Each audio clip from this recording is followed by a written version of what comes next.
wabarakatuh. Yang kami hormati Ibu Kepala Sekolah SDN 3 Harbun dan yang saya hormati Bapak Ibu Guru SDN 3 Harbun. Pertama-tama marilah kita panjatkan puji syukur kehadiran Allah Subhanahu wa taala yang mana pada pagi hari ini kita dapat berkumpul dalam sosialisasi pembelajaran berbasis proyek dengan komunitas belajar sekolah. Bisa disingkat dengan KBS.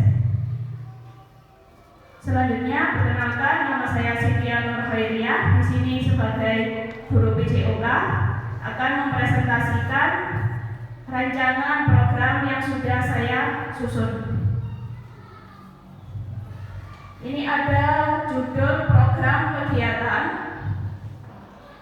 pembelajaran Sport Education Model atau disingkat dengan SEM, dengan menggunakan permainan tradisional yaitu permainan boy-boyan sebagai aktivitas utama untuk pembelajaran PJOK di tingkat SD mulai dari kelas 1 sampai dengan kelas 6.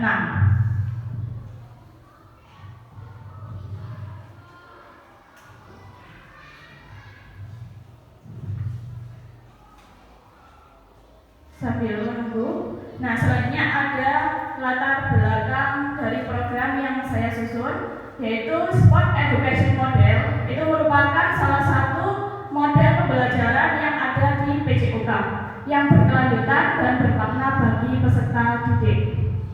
Karena set ini menekankan pentingnya memberikan pengalaman bermain peran kepada peserta didik. Nah, selanjutnya ada SEM yang akan dilaksanakan.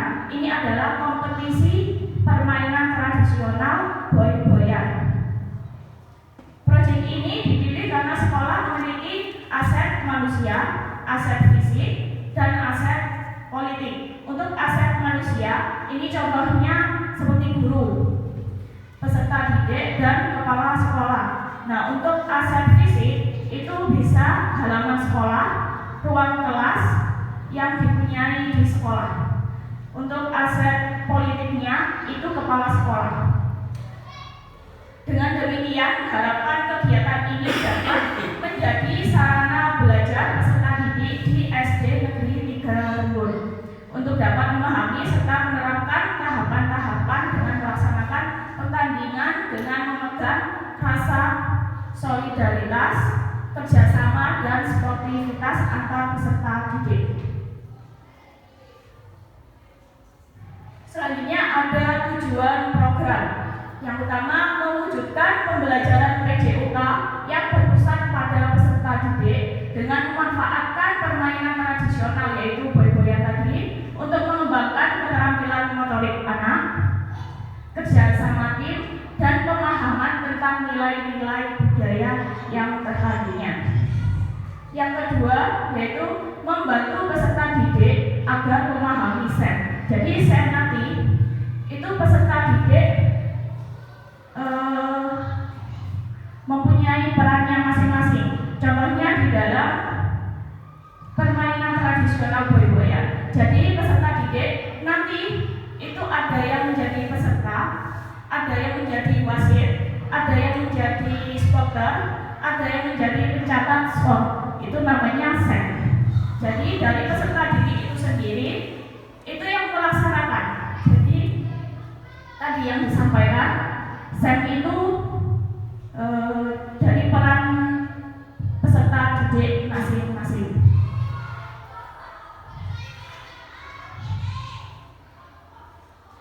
Selanjutnya ada capaian, langkah-langkah, dan hasil yang diharapkan. Jadi capaiannya yang diharapkan dalam program ini adalah peserta didik mampu memahami dan mempraktekkan permainan boy-boyan dengan menggunakan rancangan pembelajaran SEM. Yang kedua, ada indikator peserta didik dapat bekerja sama dengan tim dan menunjukkan sikap saling mendukung baik menang maupun kalah. Selanjutnya ada langkah aksi. Yang pertama, mengadakan permainan boy-boyan secara berkelompok, di mana peserta didik bekerja sama untuk mencapai tujuan bersama. Yang kedua, menerapkan perencanaan pembelajaran SEM, di mana peran peserta didik menjadi yang tadi panitia, sebagai peserta, sebagai wasit, sebagai pelatih, supporter, dan sebagainya. Selanjutnya ada struktur program dan mitra dalam komunitas belajar. Yang pertama, target peserta didik mulai dari kelas 1 sampai dengan kelas 6. Untuk kelas 1 mungkin nanti sebagai peran supporter kelas 1 dan sampai kelas 3. Karena di dalam permainan boy-boyan ini itu menggunakan alat yang sedikit ekstrim. Selanjutnya ada pengaturan program. Yang digunakan adalah ruang. Ada halaman sekolah untuk kegiatan praktek dan ruang kelas untuk sesi diskusi. Untuk waktu, program dilaksanakan selama 3 pertemuan dengan durasi 60 menit tiap pertemuan. Jadi bisa dilakukan di hari Sabtu selama 60 menit dalam satu pertemuan. Selanjutnya untuk kegiatan pertemuan 1 itu pengenalan tentang permainan boy-boyan dan diskusi tentang nilai-nilai yang terkandung dalam permainan serta penjelasan tentang SEM kepada peserta didik. Selanjutnya ada pertemuan kedua. Ini pelaksanaan permainan boy-boyan dilakukan di pertemuan kedua. Untuk pertemuan ketiga itu melakukan refleksi dan evaluasi dari kegiatan permainan boy-boyan yang dilakukan di pertemuan kedua. Selanjutnya ada mitra dalam komunitas belajar. Ada guru PJOK sebagai fasilitator utama untuk membimbing peserta didik dalam permainan boy-boyan dan melakukan refleksi. Selanjutnya untuk guru kelas itu membantu mendokumentasi dan membantu refleksi.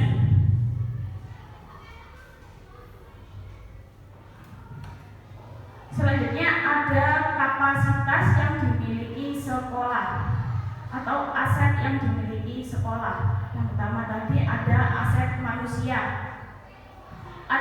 Aset manusia ini memiliki peserta didik yang kreatif, rekan guru yang mampu diajak berkolaborasi.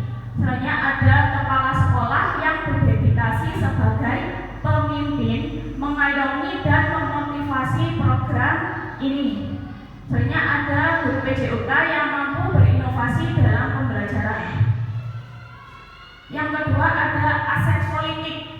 Untuk aset politik ini di sekolah kita memiliki seorang pemimpin yang mengayomi dan mampu memberikan motivasi serta bimbingan demi kesuksesan setiap kegiatan pembelajaran. Yang ketiga ada aset fisik. Aset fisik meliputi lingkungan belajar yang asri dan rindang untuk menunjang kenyamanan proses pembelajaran di luar maupun di dalam kelas.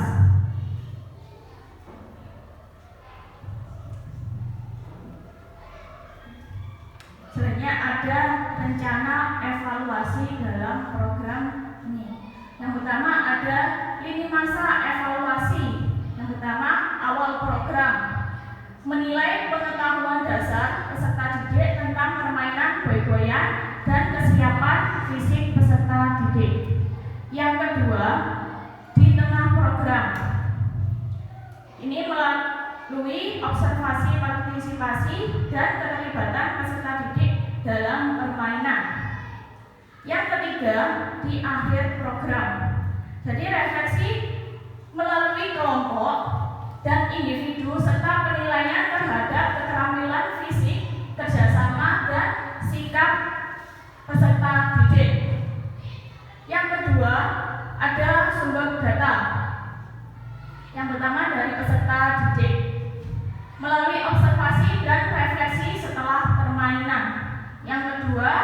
dari guru melalui pengamatan selama permainan dan sesi diskusi. Yang ketiga, teknik pengambilan data. Ini ada observasi langsung selama permainan. Yang kedua, refleksi pribadi dan kelompok tentang nilai-nilai yang telah dipelajari.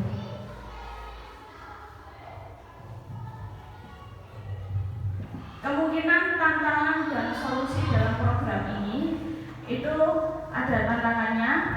Yang pertama, kesulitan peserta didik dalam memahami aturan permainan boy-boyan.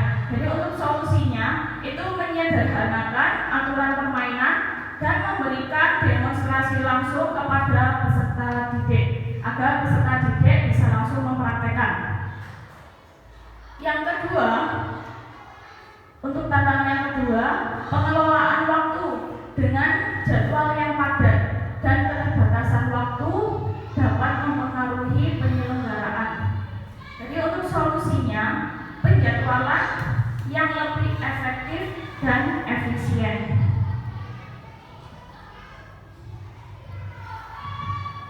Terima kasih. Mungkin itu yang bisa saya jelaskan dari Bapak atau Ibu. Mungkin ada pertanyaan, saran atau masukan, monggo kami persilakan. Saya Bu. Oke, monggo Pak Usman. Karena ini adalah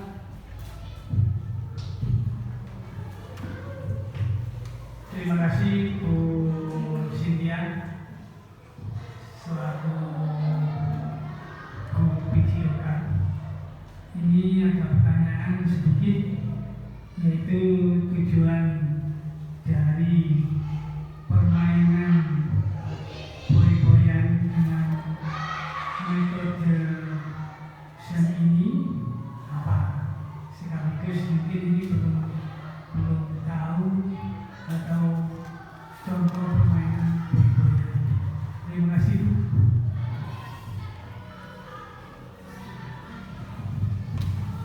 Baik, terima kasih. Pertanyaan dari Pak Usman langsung saya tanggapi ya. Untuk pertanyaannya, apa tujuan dari program yang sudah saya rancang, yaitu tujuan permainan tradisional boy-boyan. Jadi untuk tujuannya itu melatih atau memberikan pembelajaran kepada peserta didik bagaimana cara melakukan permainan tradisional boy-boyan. Jadi peserta didik mampu mempraktekkan dan mampu memahami tentang permainan tradisional yaitu boy-boyan. Dan untuk tujuan dilakukan SENS itu agar peserta didik juga bisa mempraktekkan sebagai perannya masing-masing. Contohnya di boy-boyan itu permainan nanti dibedakan menjadi dua kelompok, ada tim yang menjaga dan ada tim yang menjadi pelempar. Jadi nanti ada yang menjadi pesertanya, ada yang menjadi wasitnya, ada yang menjadi spoternya, ada yang menjadi pencatat skornya. Itu untuk pembelajaran SEN. Jadi dari peserta itu sendiri yang melaksanakan permainan tradisional boy-boyan tadi. Mungkin itu yang bisa saya sampaikan dari jawaban pertanyaan Pak Usman. Bisa diterima Pak Usman? Alhamdulillah. Ada pertanyaan lain?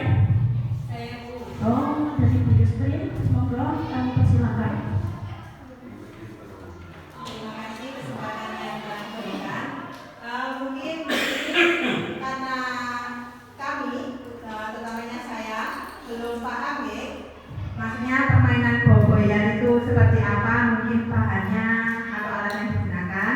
Tapi menurut penjelasan dari Bu Sita tadi, permainan ini cukup menarik. Walaupun sejujurnya kami belum pernah melihat seperti apa.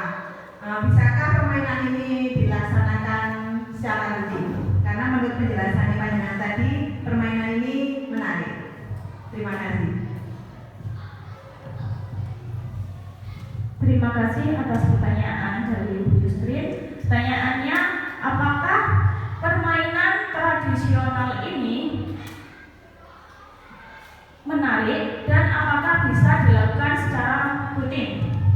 Jadi untuk permainan boy-boyan ini itu menggunakan alat seperti pecahan genteng. Jadi menggunakan pecahan genteng dan bola. Jadi bolanya itu nanti menggunakan bola kasti.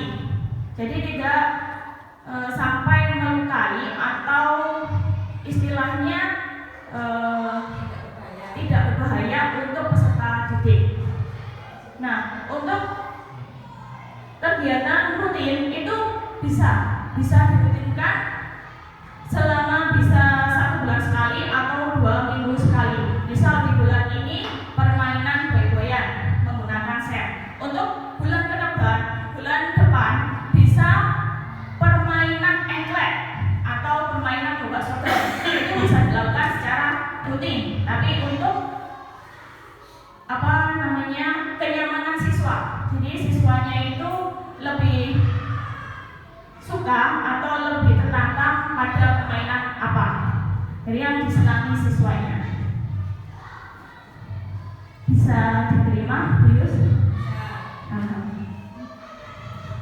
Selanjutnya ada pertanyaan lagi atau saran, masukan?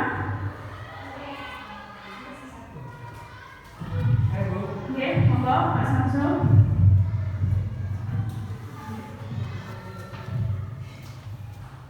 Terima kasih Bu Cynthia. Terkait dengan permainan boy-boyan, ini judulnya boy-boyan, berarti anak-anak khusus laki-laki, nggak ada perempuannya yang jadinya. Terkait dengan permainan ini, tentunya permainan tradisional ini itu didekatkan pada keamanan anak tentunya. Nah, jadi penjelasan tadi saya melihat dari alat yang digunakan, ya. Alat yang digunakan salah satunya untuk melempar itu adalah bola kasti. Nah, otomatis ini juga merupakan permainan yang agak ekstrim. Ketika seorang anak merasa bisa merobohkan salah satu pecahan dinding itu, otomatis nanti akan dilempar dinding.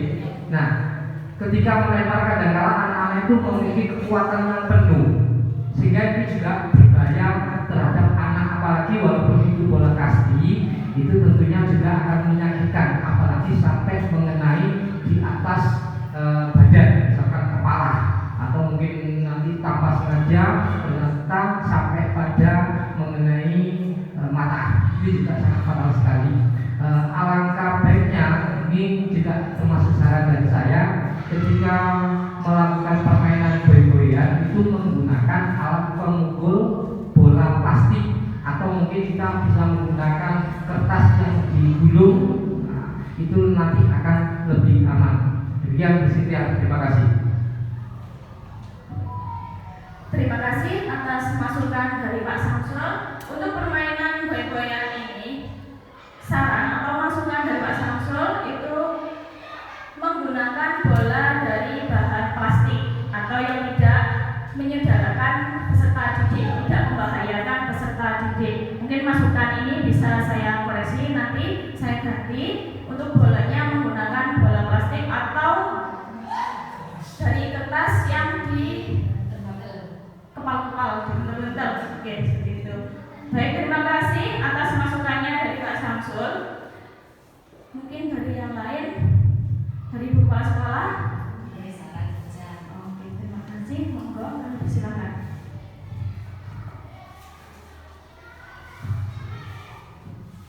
Terima kasih atas partisipasinya Bapak Ibu guru semua.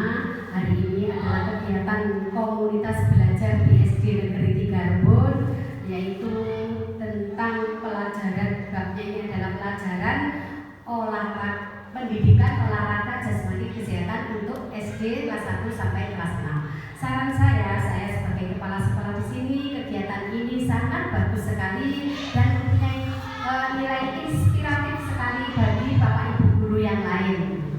Ini tadi adalah presentasi dari guru BJK. Saran saya, guru-guru yang lain dilanjutkan seperti ini,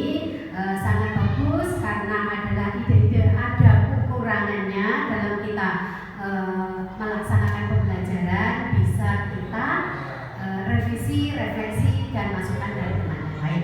Saran saya, permainan dari boy-boyan tadi adalah bagus, tapi ya jangan boy-boyan saja, diganti sama kelas yang kecil, kelas SD, kelas 1 itu lompat tali karet itu direntengi, terus diajak lompat tali, tapi tidak boleh tinggi-tinggi karena anak kelas 1. Terus kalau gobak sodor itu anak yang besar karena itu lari menangkap anggota badan. Jika dia keluar dari garis maka itu peraturannya mati atau base atau ganti tim yang lain. Nah, jadi saran saya selain boy-boyan ada gobak sodor, lompat tali, engklek, dan lain-lain.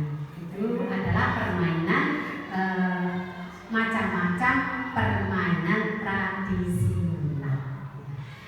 Dari saya seperti itu, mudah-mudahan dapat diambil manfaatnya. Wassalamualaikum warahmatullahi wabarakatuh.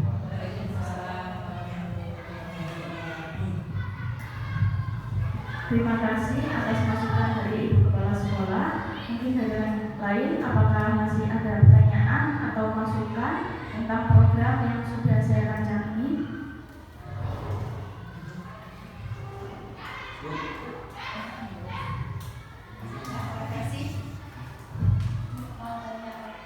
Mau tanya? Oke, silakan Bu Nagen. Oh, masih ada.